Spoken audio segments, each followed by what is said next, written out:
there's value in being in survival mode. I know I always talk about like trying to get out of it as quickly as possible because that's like probably the best situation for you to actually start seeing opportunities. Because when you're like stuck in the state of constantly thinking about how do you keep yourself safe, how do you keep yourself healthy, then you don't think about opportunities that exist beyond that. Like you don't, like it's only after people in history sort of became like they stopped worrying about whether or not they were getting hunted or whether or not they would get sick or whatever. It was only after they settled down somewhere in a safe place and then they started like growing things. That was when they started creating technology. So things that would actually start helping them have better lives. So in the same way, it's only after I believe people move out of survival mode that they actually start creating anything useful. But at the same time, I think what like there's also another aspect to this that most people probably don't get, and it's the fact that if you put yourself artificially in a survival situation, then you can and you probably will go faster. It'll just stress you out, but it's useful stress, eustress. And there's a difference between that and like normal stress. I think I've spoken before about how most most discomfort is unnecessary discomfort, and people entertain it because they don't know the difference between useful discomfort and discomfort that's like not useful. I also spoke about how the best lens to view things through when trying to figure out what the best discomfort to entertain is the lens of your intentions and who you want to become.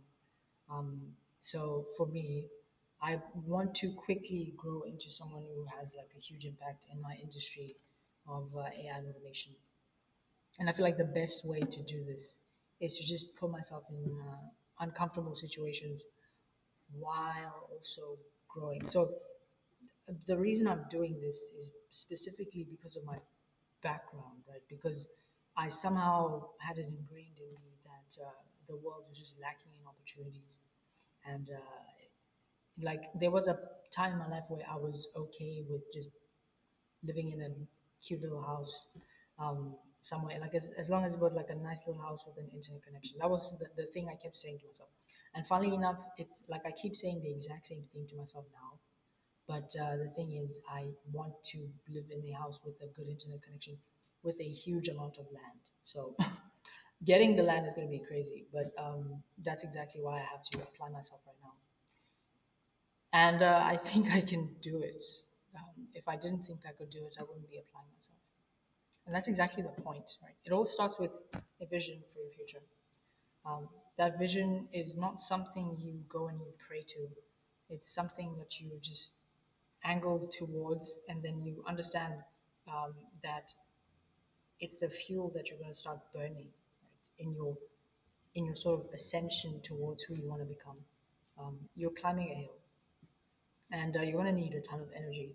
You're not going to get energy from your environment or probably from your life unless you're like in a situation where you find yourself around people who actually inspire you or who have proved it, who have proved that it's possible, and they somehow stick to you somehow because you're like a really cool guy or whatever. Um, then you probably get there quicker because that's just an environmental thing. There's a formula for this, of course. It's like identity equals intention multiplied by action to the power of the environment multiplied by your willpower, or I guess your vision. Um, so your environment can have a substantial effect. It can actually boost your identity, so like who you become. It can boost that by a significant effect, or it can dampen it by a significant effect.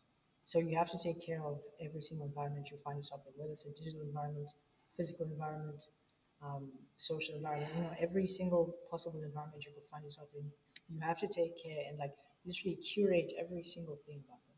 But back to what I was saying before, um, the whole thing that you really need to understand is that somehow, right, I had become someone who didn't really believe in opportunities existing out there. Like, um, And I guess I owe this to the internet, right? It was only through the internet that I somehow my eyes became open to the fact that there's like a bunch of people out there who do practically nothing, but still get crazy results just from that.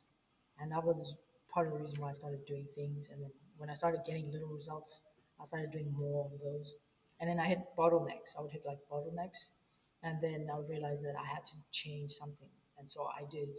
And then I would hit like these minor sort of stretches where I would just see no growth. I would just be grinding heavy for like a lot of time, and then suddenly like something would spark. I'm at that stage where I feel like I am in a transition period. I'm not entirely sure.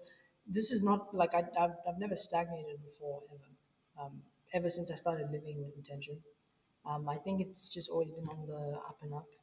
And I think the best way to understand whether or not something's on the up and up is just by the effect you have on the people around you.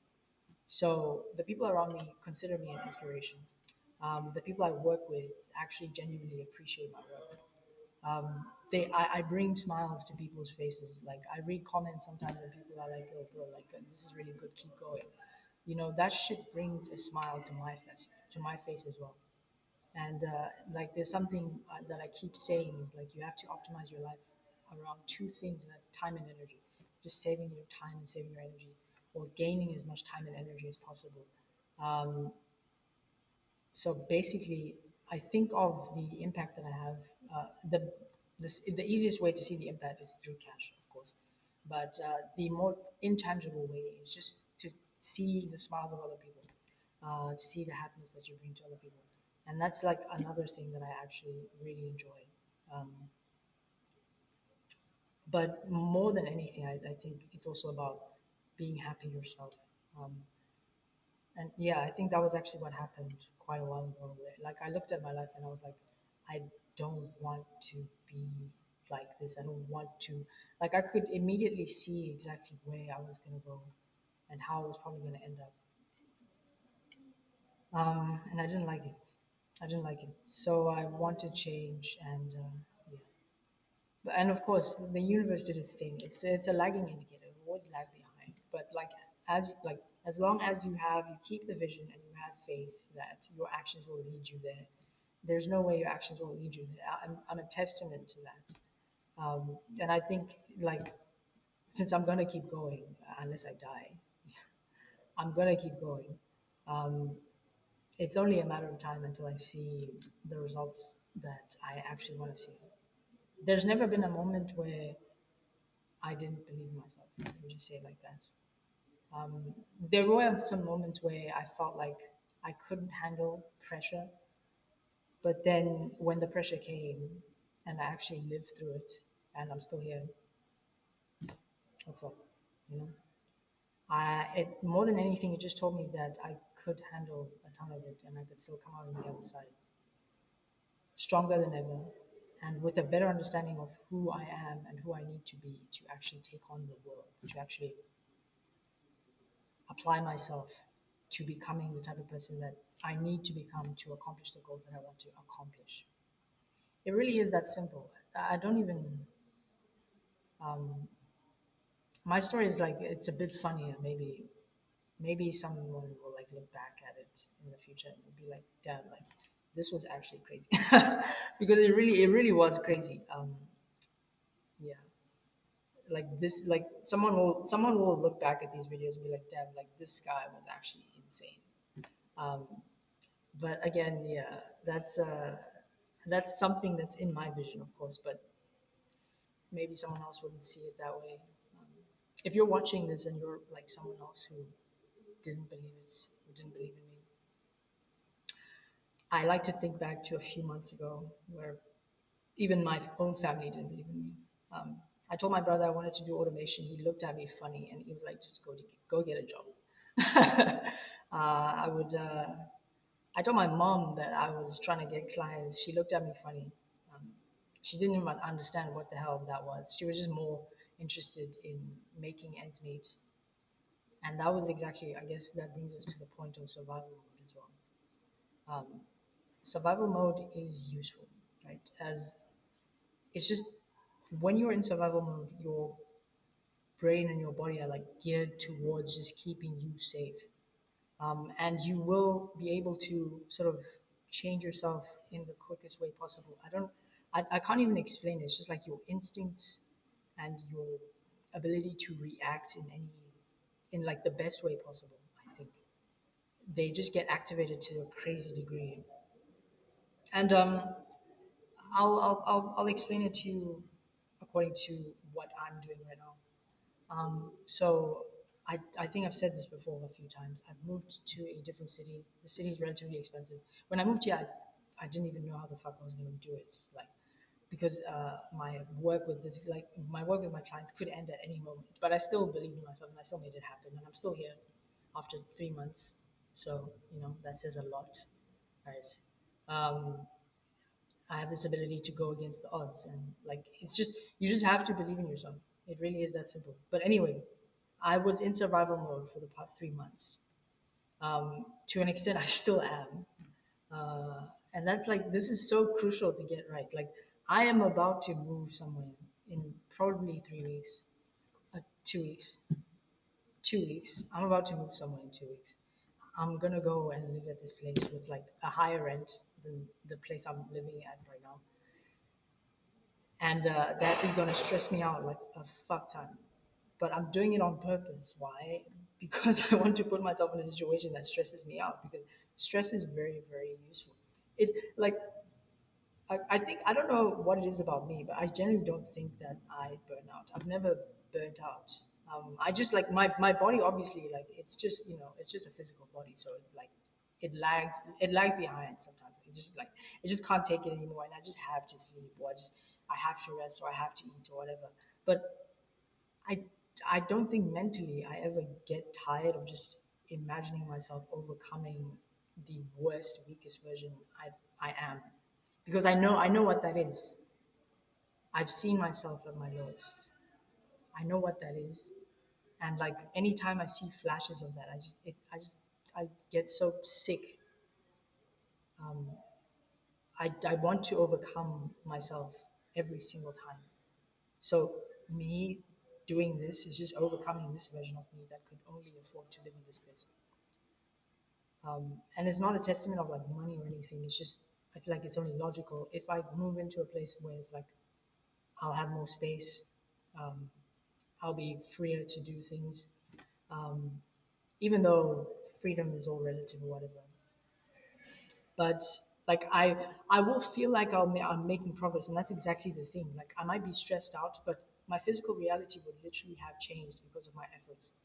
And that's exactly the thing. It's like I am confirming my reality. I'm confirming my ability to change my reality literally with my hands. Like that's the whole fucking point. I'm just trying to put myself in a survival situation where I have to make things work, and then somehow by using my instincts, I always do. I always make things work. I never lose.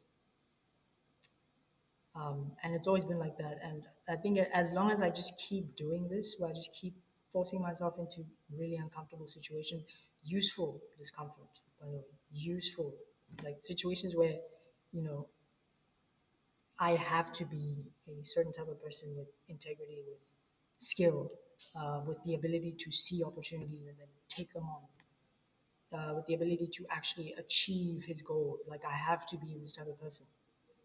There's no way I can lose, right? Because I have to. Like it's literally like if I don't do this, I die. That's. It sounds so stupid when I say it. Right? It's like what the hell? Maybe I'm taking this way too seriously, but I feel like it's identity. Everything in life is just a matter of identity. Um, yeah. This to me is more than any like philosophical thing. It's like almost religious at this point. Um, I feel like we're all expressions of the one. So when the one, like when you look at yourself, when you make observations of yourself, what comes to you is your thoughts, which inform you of your identity. And like at the same time, it's kind of what's happening with the universe at all times. It's just the source making observations of itself. And then what comes out of that, these expressions that we are, those are the identity of the source. We are the source's identity. Everything is all just about identity, like from the bottom level up and from the top going down. Everything is literally identity. The only game that actually matters is identity.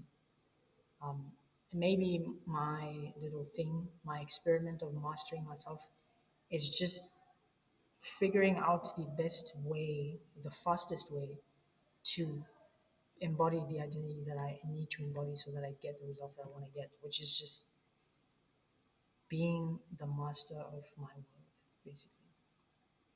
Um, and yeah, it's it's gonna push me to the limits. It already has, and I think that's exactly the point. Because as long as I keep breaking my limits, as long as I keep going above and beyond what I think are my limitations, there's no way I'll stop growing.